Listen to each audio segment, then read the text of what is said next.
Meu nome é Ethan. Tenho 26 anos. Há 3 meses eu estava apenas restaurando móveis na minha pequena cidade litorânea, quando a melhor amiga da minha mãe roçou minha manga e disse: Eu te segurei nos braços quando você era pequeno. O que eu disse a ela em seguida nos chocou, que eu ainda me lembrava da canção de ninar dela da noite em que meu pai foi embora, e que eu havia guardado o cachecol que ela esqueceu em nossa casa 17 anos atrás. Os dedos dela ficaram brancos no batente da porta, e eu podia sentir aquele perfume verde atalcado que ainda significava segurança para mim. Ela me olhou como se eu tivesse destravado algo que ela pensou estar enterrado para sempre. Então, sussurrou: Você guardou porque cheirava a segurança. Se você está assistindo isso agora, me diga de onde você é nos comentários, porque eu ainda não sei se o que fizemos foi errado. Eu podia ouvir o oceano da varanda de Marina naquele dia.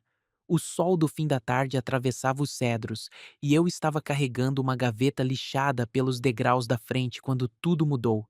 A luz da varanda zumbia acima da minha cabeça, daqueles lustres antigos que nunca ficam completamente quietos. Eu estava restaurando móveis há 3 anos, desde que voltei para casa, e este era apenas mais um serviço.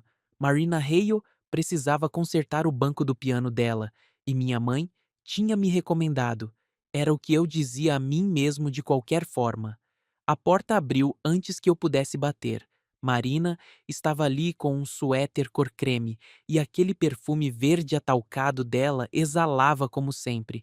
Ela tinha 45 anos agora, mas parecia, não sei como explicar, como se o tempo tivesse sido generoso com ela nos lugares certos. Ethan. Ela sorriu, então sua expressão suavizou para algo mais, algo que apertava meu peito. Eu te segurei nos braços quando você era pequeno. Eu congelei na porta dela. A gaveta, de repente, ficou pesada nas minhas mãos. De repente, eu tinha 9 anos de novo. Era a noite em que meu pai arrumou a caminhonete e foi embora sem se despedir. Eu havia me escondido no meu armário até ouvir a voz de Marina lá embaixo, conversando com minha mãe naqueles tons baixos que adultos usam quando pensam que crianças não conseguem ouvir. Mas eu podia ouvir. E mais tarde, quando a mamãe estava chorando na cozinha, Marina me encontrou encolhido no sofá da sala. Ela me envolveu com um cachecol de seda que estava usando e cantarolou algo suave até eu adormecer. Eu me lembro da sua canção de ninar, eu disse, e minha voz saiu mais rouca do que eu queria. Da noite em que meu pai foi embora. E eu ainda tenho o cachecol que você esqueceu na nossa casa. Os dedos dela ficaram brancos ao apertar o batente da porta. Você guardou? Cheirava a segurança. Por um momento, nenhum de nós se moveu. O vento do mar aumentou, trazendo o cheiro de sal e o grito distante das gaivotas. O perfume dela se misturou com o pó de cedro nas minhas roupas, e parecia que eu estava respirando 17 anos de uma vez. Quanto tempo levará o reparo? Ela perguntou finalmente, a voz firme de novo. 2 semanas, talvez 3, se as dobradiças precisarem de um trabalho sob medida. Ela assentiu, recuando para me deixar entrar. Tudo bem, leve o tempo que precisar. Carreguei a gaveta para o hall de entrada, tentando não notar como a luz da tarde prendia nos cabelos dela. Quando olhei para trás do último degrau, ela ainda estava parada na porta. A luz da varanda piscou uma vez, como se quisesse me dizer algo. Eu não olhei para trás. Na manhã seguinte, Leon estava me esperando na minha oficina com café e aquele olhar que ele faz quando sabe que vou contar algo estúpido. Como foi com a dona Hale? Ele empurrou uma xícara fumegante na minha direção sobre a bancada. Bem, testei a dobradiça de latão do banco do piano, ouvindo o ranger dela. Profissional. Aham. Liam se encostou na parede. E a parte em que você virou um pimentão quando sua mãe mencionou o nome dela? Eu não respondi. Em vez disso, preparei uma nota fiscal para o serviço de restauração, escrevendo cada item da lista com minha caligrafia cuidadosa. Lixamento, reparo de dobradiças, acabamento. Números que eu podia controlar. Meu celular vibrou. Mamãe, ligando do salão. Oi, querido. Você pode passar por aqui mais tarde? Marina apareceu esta manhã e só tinha coisas boas a dizer sobre o seu trabalho. Meu estômago fez algo estranho. Claro, mamãe. Chego por volta do almoço. Desliguei e voltei para a dobradiça. Ranger, ranger, encaixe. O latão estava quente sob meus dedos. Regras, cara. Liam disse baixinho. O que quer que você esteja pensando apenas. Regras. Limpei o pó de cedro das mãos e mandei uma mensagem para Marina com uma atualização profissional. Estrutura do banco estabilizada. Testarei as dobradiças amanhã. Ela respondeu 1 hora depois. Obrigada pela atualização. Nada mais. O que era exatamente o certo. A cafeteria no calçadão estava movimentada na manhã seguinte, cheia do burburinho habitual da cidade pequena e do cheiro da brisa do mar. Dona Pierce estava sentada perto da janela, mexendo o chá e observando todos como se estivesse anotando para alguma prova invisível. Marina chegou às 11, elegante, mas relaxada de um jeito que apertava meu peito de novo. Ela havia escolhido uma mesa de canto, longe da multidão. Eu trouxe amostras de tecido, ela disse quando me sentei, para o assento do banco. Espalhamos os retalhos entre as xícaras de café. Os dedos dela roçaram nos meus quando ela pegou a amostra azul escura, e nós dois puxamos as mãos como se tivéssemos tocado em algo quente. Eu guardei seu cachecol porque cheirava a segurança, eu disse de novo, mais baixo desta vez. Ela levantou os olhos do tecido. Eu me perguntava o que havia acontecido com ele. Posso trazê-lo de volta? Não. O sorriso dela era triste e grato ao mesmo tempo. Eu acho, eu acho que ele está exatamente onde deveria estar. Dona Pierce acenou para nós do outro lado do café, aquele aceno demorado que significava que ela estava guardando aquele momento para depois. Marina percebeu e moveu-se quase imperceptivelmente, mexendo apenas os olhos. O banco está ficando lindo, ela disse, mais alto agora. Mamãe vai adorar tê-lo pronto para a festa de aniversário dela. Conversamos sobre cores de verniz e prazos de entrega, coisas seguras, coisas profissionais. Mas por baixo de tudo, eu podia sentir algo zumbindo como aquela luz da varanda. Algo que estava esperando 17 anos para ser notado. Nos separamos na esquina. Dobrei as amostras de tecido num pequeno envelope, e o vento do mar tentou arrancá-lo das minhas mãos. 2 dias depois, eu estava de volta à casa de Marina, medindo a folga sob o piano. O hall de entrada estava quente e quieto, cheio daquele tipo de silêncio caro que você só encontra em casas de gente com dinheiro. Foi então que eu vi um pequeno bilhete emoldurado na mesinha lateral. A caligrafia era familiar, mesmo que eu não a reconhecesse de imediato. Por acreditar que eu podia, dizia. Minha respiração falhou. Eu conhecia aquela caligrafia porque a havia encarado por horas quando tinha 18 anos. Uma bolsa de estudos anônima havia pago meus cursos de marcenaria, os que me ensinaram restauração de móveis. O bilhete de agradecimento que eu havia escrito era endereçado a benfeitor desconhecido, e eu nunca soube se alguém realmente o leu. Onde você encontrou este porta-retrato? Eu perguntei, tentando manter a voz casual. As bochechas de Marina ficaram rosadas. É um antigo gesto de bondade, algo que vale a pena lembrar. O ar entre nós ficou denso com coisas que não podíamos dizer. Eu me movi para as dobradiças do banco, focando no clique mecânico e no encaixe do latão contra a madeira. Você pagou meus estudos. Não foi uma pergunta. Ela não negou. Você precisava de uma porta. Eu podia pagar uma dobradiça. Terminei de medir e arrumei minhas ferramentas enquanto ela estava perto do porta-retrato, o polegar roçando no vidro. O banco rangeu pela primeira vez com uma promessa real. Nenhum de nós mencionou isso novamente. Naquela noite, passei no salão da mamãe com sopa e uma toalha extra. Ela estava arrumando as coisas do dia, cantarolando enquanto varria os cabelos de perto das cadeiras. Marina tem sido meu porto seguro desde que seu pai foi embora. Ela disse sem olhar para cima. Não sei o que eu teria feito sem ela. A culpa subiu pela minha garganta e ficou lá. De volta à oficina, encontrei um pedaço de papel rabiscado e escrevi as regras. As de verdade, com caneta no papel, onde eu não podia fingir que não existiam, sem visitas, sem motivos de trabalho, sem mentiras para a mamãe, além de logística de agenda, sem cruzar limites físicos, mensagens apenas sobre o trabalho. Colei a lista acima da minha bancada e apaguei a lâmpada. Ao luar, o pó de cedro parecia brilhar.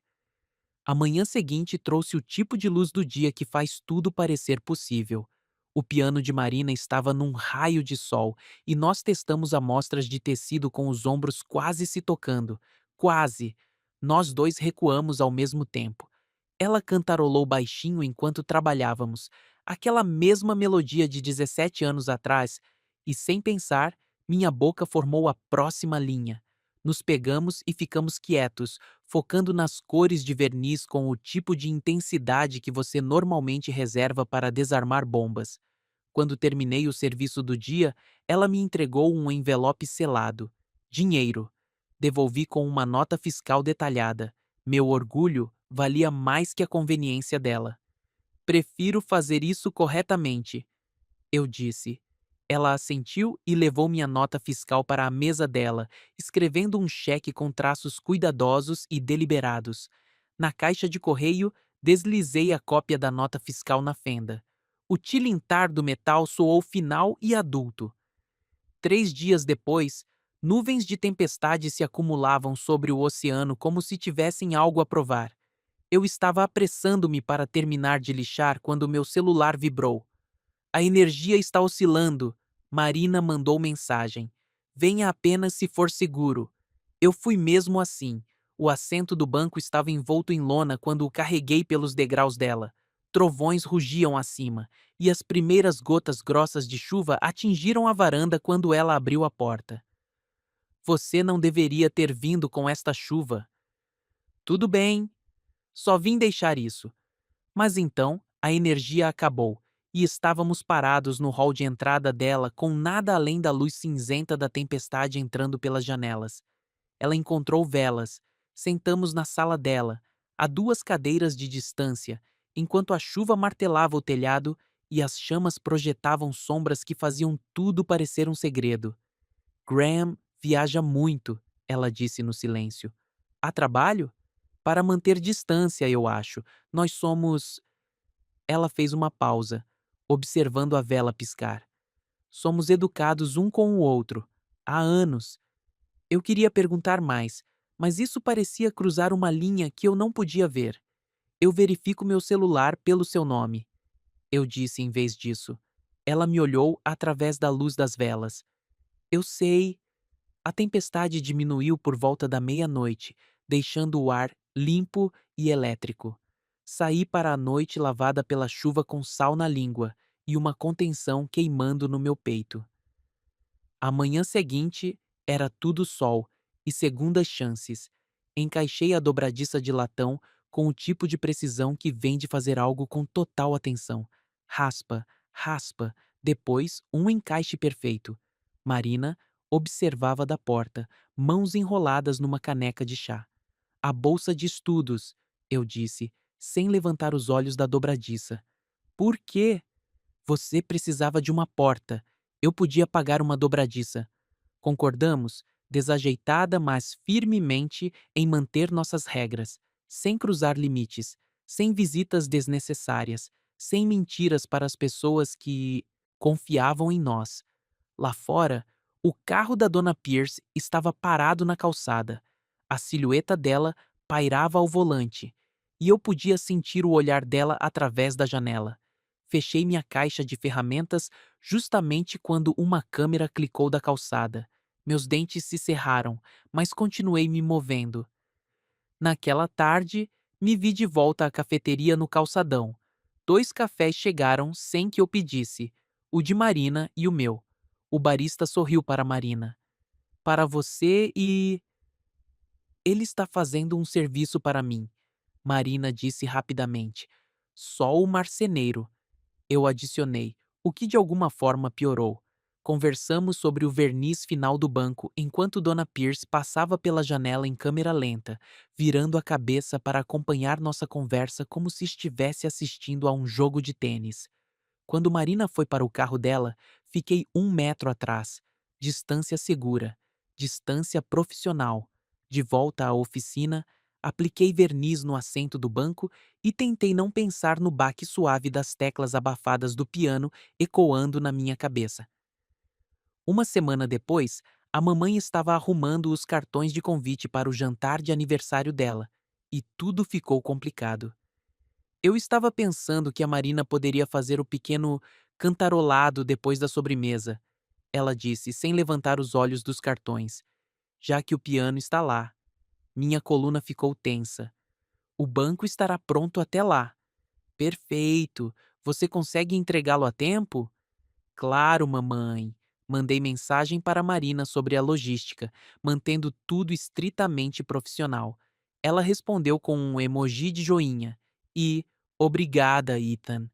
Naquela noite, lavava louça na pia da mamãe e ouvi o vazio onde a voz do meu pai costumava estar. O cachecol ainda estava na minha cômoda, dobrado uma vez e envolto em papel de seda como algo que se guarda para emergências.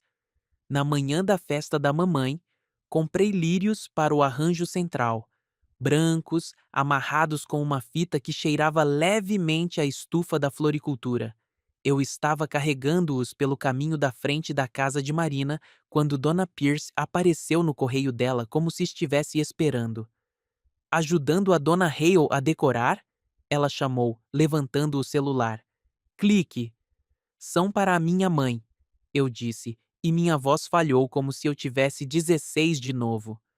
Claro que são, querido. De volta à minha oficina, coloquei os lírios num pote de tinta vazio e olhei para eles até Liam entrar. Flores, hein?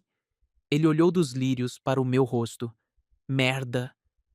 Naquela tarde, Marina e eu testamos o banco acabado juntos. Sentamos com cuidado, 4 mãos pressionando uma tecla do piano. A nota floresceu entre nós, pura e clara. Rimos, com muita liberdade. Depois, ficamos quietos. Obrigada, ela disse, por manter tudo profissional. Coloquei almofadas de feltro sob as pernas do banco, cada movimento deliberado e cuidadoso. A luz da varanda zumbia acima, alta no calor do verão. Enquanto eu arrumava minhas ferramentas, a porta de um carro bateu na casa ao lado. A voz de Graham ecoou pela janela, chamando alguém. Uma sombra cruzou a parede do hall de entrada e saí pelo portão lateral. Naquela noite, eu estava de volta ao apartamento da mamãe quando o celular dela começou a vibrar com o grupo de WhatsApp do bairro. Vi o filho da Renée na casa dos Hale de novo. Alguém havia postado, junto com uma foto borrada minha carregando os lírios. Mamãe olhou para a tela, depois para mim. Com que frequência você está lá? Só o serviço do banco. E agora a arrumação para a festa. Ela assentiu lentamente, mas os olhos dela ficaram no meu rosto um momento a mais. Mandei mensagem para Marina. Aviso. Foto postada. Vou manter distância até a festa. Ela respondeu. Entendido. Obrigada. Mais tarde naquela noite, mamãe beijou minha têmpora e disse: Você faz um bom trabalho, querido. Não consegui engolir direito por 1 minuto inteiro. A festa teve a luz da hora dourada e conversas cuidadosas. Mamãe estava radiante no seu vestido novo e o banco permaneceu firme sob o piano enquanto cantávamos parabéns. Graham fez uma conversa fiada educada com facilidade praticada, e eu o observei observar Marina com o tipo de atenção que parecia mais vigilância do que afeto. Os lírios, agora abertamente para a mamãe, estavam num vaso de cristal no piano, enchendo o quarto com sua doçura discreta. Dona Pierce aplaudiu alto demais depois de cada música. Quando os convidados foram para o pátio para o bolo, Marina e eu nos encontramos no banco do piano por exatamente um fôlego. Nossos ombros quase se tocaram. Então, nos afastamos. Passei o resto da noite carregando pratos e mantendo minhas mãos ocupadas até pararem de tremer. Tarde da noite, voltei para casa caminhando pela orla. Os sons da festa sumiram atrás de mim, e o oceano se estendia preto e infinito sob as estrelas. Eu não conseguia dormir. A nota do banco continuava soando na minha cabeça, perfeita e impossível de ignorar. Às 2 da manhã, levantei e encontrei o cachecol. Coloquei-o numa caixinha de madeira com um bilhete manuscrito. Você me acalmou naquela época. Estou calmo agora. Não precisa responder. Eu queria dizer isso, ou tentei. A caixa ficou no meu criado mudo até de manhã, e lá fora, os insetos começaram seu coro noturno de novo. Na manhã seguinte, peguei a estrada da serra enquanto a cidade ainda acordava. O sol pintava as varandas de dourado, e em algum lugar um cachorro latia para nada em particular. Deixei a caixa na porta lateral da marina, bati uma vez e fui embora sem olhar para trás. Mas da rua, não me contive.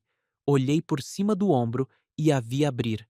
A mão dela cobriu a boca, e ela ficou lá por um longo momento antes de voltar para dentro. Meu celular ficou no meu bolso. Na oficina, me joguei na reparação de um baú de cedro rachado que não precisava realmente da minha atenção. O ranger da dobradiça soava como respiração. 3 dias se passaram assim, dias firmes e cuidadosos onde eu consertava coisas e cuidava da minha vida. Leon trazia café de manhã e não fazia perguntas quando me encontrava dormindo no sofá da oficina com pó de serra nos antebraços. Mamãe passou uma vez para me contratar para restaurar uma prateleira antiga do salão. Trabalho normal. Conversa normal. Marina pareceu ter gostado muito da festa. Ela mencionou enquanto escrevia o cheque. Bom, você merecia uma boa celebração. O grupo de WhatsApp do bairro ficou quieto. Nenhuma foto mais. Nenhum comentário sobre minha agenda de entregas. Talvez as pessoas tivessem encontrado outra coisa para falar. Ou talvez Dona Pierce tivesse passado para fofocas mais interessantes. Eu mantive as regras. Sem visitas desnecessárias. Sem mensagens sobre qualquer coisa exceto trabalho.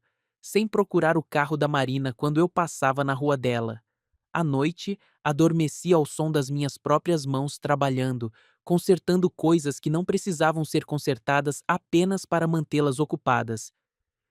Na quarta noite, meu celular vibrou às 2:03 da manhã. Mensagem de voz. Quase apaguei sem ouvir. Quase. Mas algo no horário me fez apertar o play. 4 compassos de melodia cantarolada. Aquela mesma canção de ninar de 17 anos atrás, suave e cuidadosa na escuridão. Então, uma palavra, mal sussurrada. Varanda. Meu peito apertou. Vesti uma jaqueta e caminhei pela estrada da serra sob postes de luz que zumbiam como velhos amigos. A luz da varanda da marina piscou 2 vezes. Pausa. 2 vezes de novo. Fiquei na base dos degraços dela, respirando o ar salgado e 17 anos de distância cuidadosa. Sentamos a 2 degraus de distância, cada um envolto no seu próprio casaco. A noite estava fresca o suficiente para ver nossa respiração, mas não fria o bastante para que isso fosse sobre calor. Graham quer menos visitas, ela disse baixinho. Ele perguntou sobre o serviço de reparo, e eu disse que estava terminado. Está terminado. Eu sei.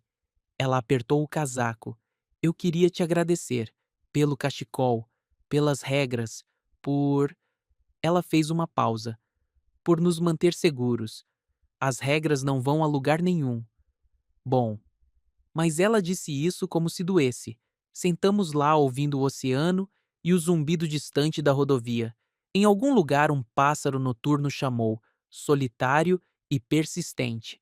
Eu disse a ele que seria mais seletiva com interrupções, ela disse.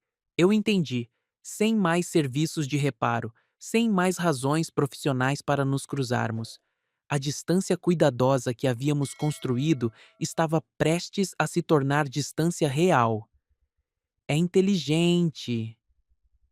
Eu sei. Antes de me levantar para ir embora, fiz algo que quebrou exatamente uma regra.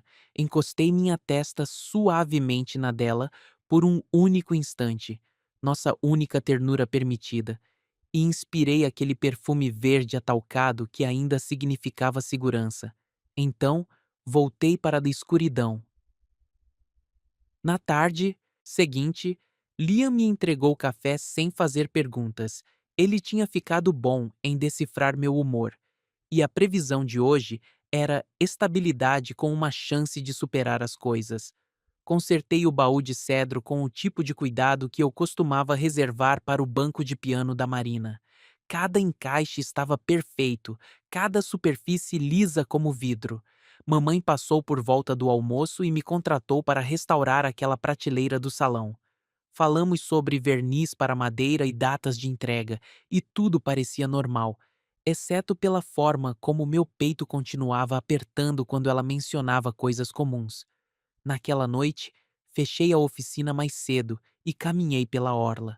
As luzes do pier refletiam na água escura e as gaivotas pairavam sobre os barcos de pesca como se estivessem esperando algo.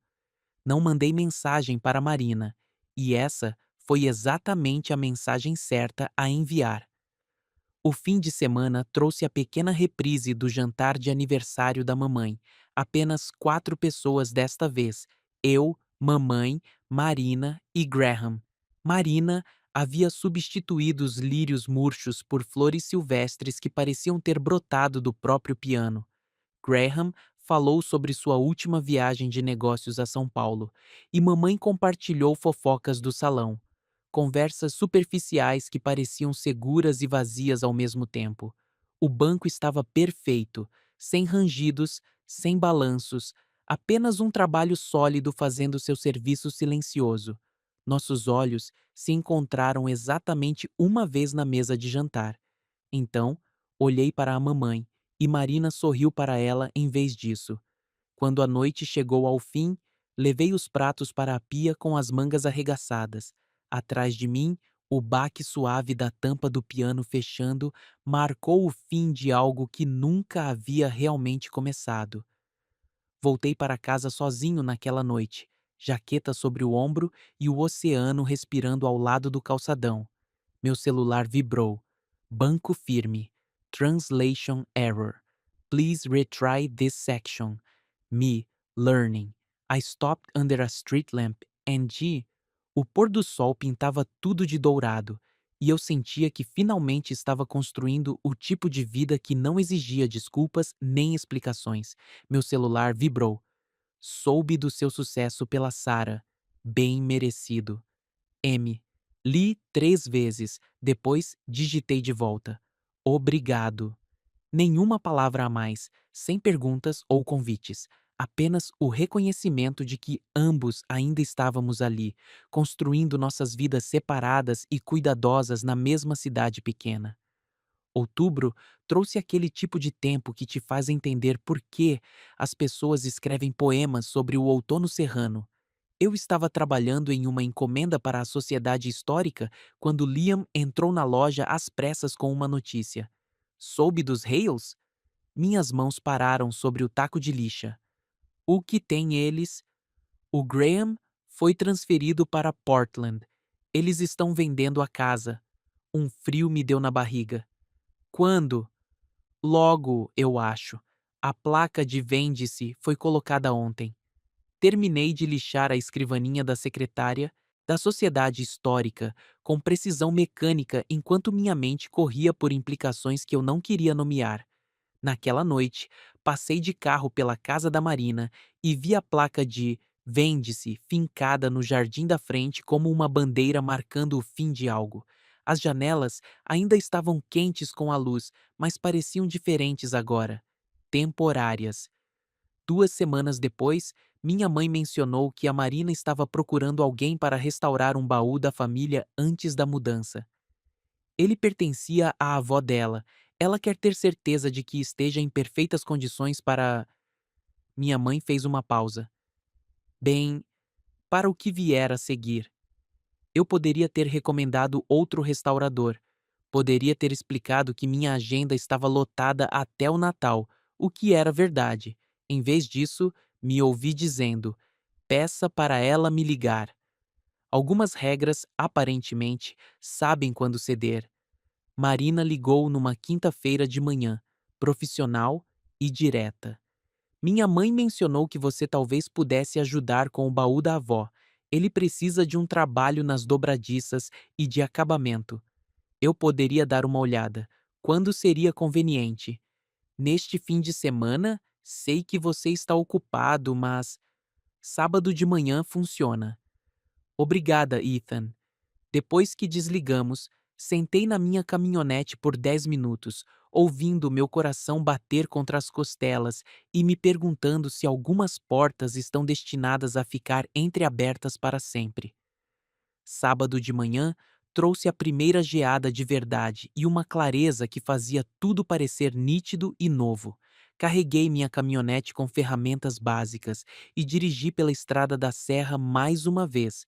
A casa da Marina estava cheia de caixas, mas o baú da família estava na sala como uma âncora no meio do caos controlado.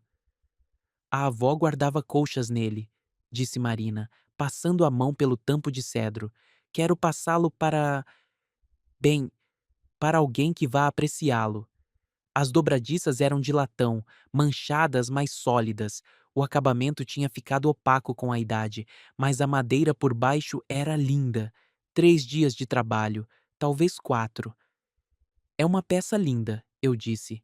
Vale a pena restaurar direito. Quanto tempo você acha?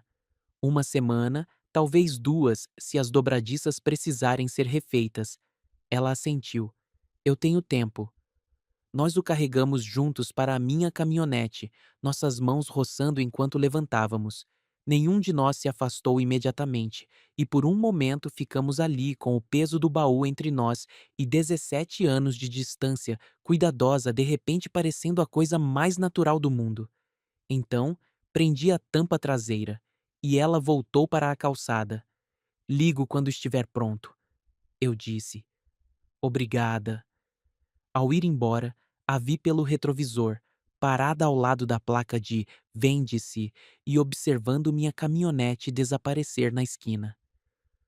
O baú da família respondeu à restauração como se estivesse esperando anos por atenção adequada. As dobradiças de latão limparam lindamente e o cedro revelou padrões de grãos que me deixaram sem fôlego. Trabalhava nele à noite, depois de terminar os projetos regulares do dia. Um trabalho cuidadoso e meditativo que parecia estar preparando algo sagrado para seu próximo capítulo. Na quinta noite, Marina mandou mensagem. Como está o baú da avó? Quase pronto, o cedro é lindo. Ela ficaria feliz em saber que você está trabalhando nele. Fiquei olhando aquela mensagem por um bom tempo antes de digitar. Quando você vai para Portland?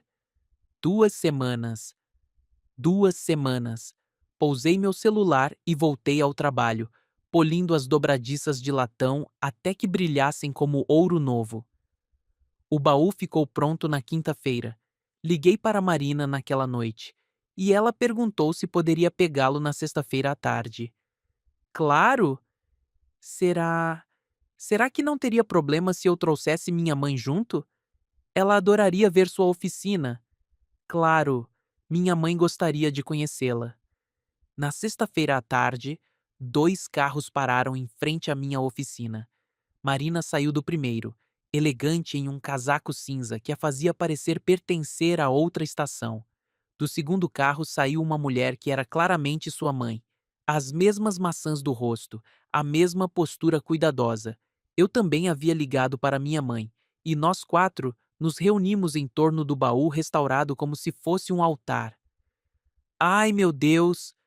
Disse a mãe da Marina, passando os dedos pelo tampo com acabamento novo. É exatamente como eu me lembro da minha infância. As 2 mães conversaram sobre a história da família, e histórias de móveis enquanto Marina e eu ficávamos um pouco afastados, observando nossos pais descobrirem que tinham mais em comum do que apenas se preocupar com os filhos. Está perfeito, Marina disse baixinho. Obrigada. Foi um bom trabalho, do tipo que a gente não se importa de gastar tempo. Carregamos o baú para o carro dela enquanto nossas mães trocavam números de telefone e faziam planos para um café. Conexões normais de cidade pequena se formando em tempo real. Enquanto Marina se preparava para ir embora, ela se virou mais uma vez. Que bom que pudemos fazer isso direito, ela disse. Eu também. Ela foi embora com o baú da avó dela seguro no banco de trás, pronto para o que viesse a seguir. 2 semanas depois, os caminhões de mudança chegaram e foram embora, e a casa da Marina ficou vazia com uma placa de vendido fincada onde a placa de vende-se costumava estar. Passei de carro por lá uma vez, só para confirmar que alguns capítulos realmente terminam. Mas naquela noite, meu celular vibrou com uma mensagem de um DDD de Portland. Baú da família está perfeito em seu novo lar. A luz pisca 2 vezes em algumas noites, você sabe. Li 3 vezes, depois salvei sem responder. Algumas portas não batem nem balançam. Elas ficam entreabertas o suficiente para deixar a luz passar. E em algumas noites, quando o trabalho está feito e a oficina está em silêncio, eu verifico meu celular em busca de mensagens de Portland e me lembro que os melhores tipos de carinho não exigem proximidade para sobreviver. Eles apenas exigem a confiança de que, em algum lugar, alguém está construindo algo que vale a pena com sua distância cuidadosa.